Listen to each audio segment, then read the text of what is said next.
Blackstone Audio presents The House in France, a memoir by Gully Wells. For Rebecca, Alexander, and Peter. Je reviens.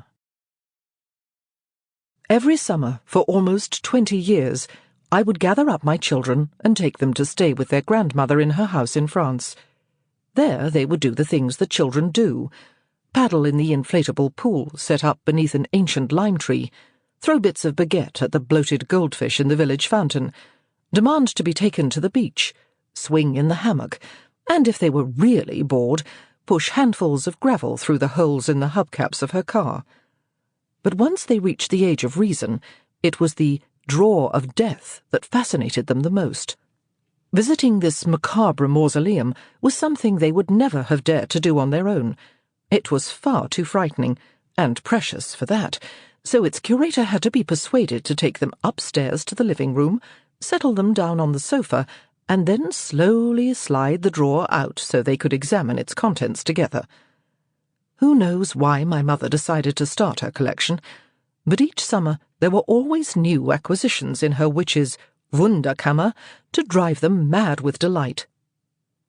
The cabinet itself was something she had bought in the Friday market in Le Bourset, where, in among the sweet-scented Cavaillon melons, purple pyramids of fresh figs, courgette blossoms, and viscous green local olive oil, were a few stalls of junk: inky black cast-iron pots too heavy to lift, linen napkins as big as pillowcases, embroidered with swirly, illegible initials, a brass lamp in the form of a gently pornographic naked nymph with a tattered pink silk shade, and quite a few objects whose purpose and use even the seller was at a loss to explain.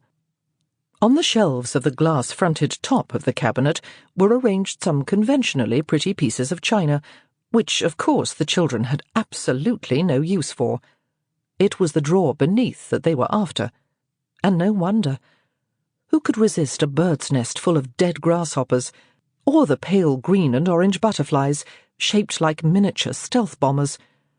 The collection had begun innocently enough, with a few furry bumblebees, a starfish no bigger than a thumbnail, and some translucent cicada skins. But then, over the years, altogether more intriguing creatures were added: a shriveled toad, a sinister black centipede, lizards and scorpions, all huddled together with the broken remains of a mouse's skeleton. And there, hiding behind a snail shell, was one of the dreaded hornets, which had built their nest in the old olive tree. Sample complete. Ready to continue?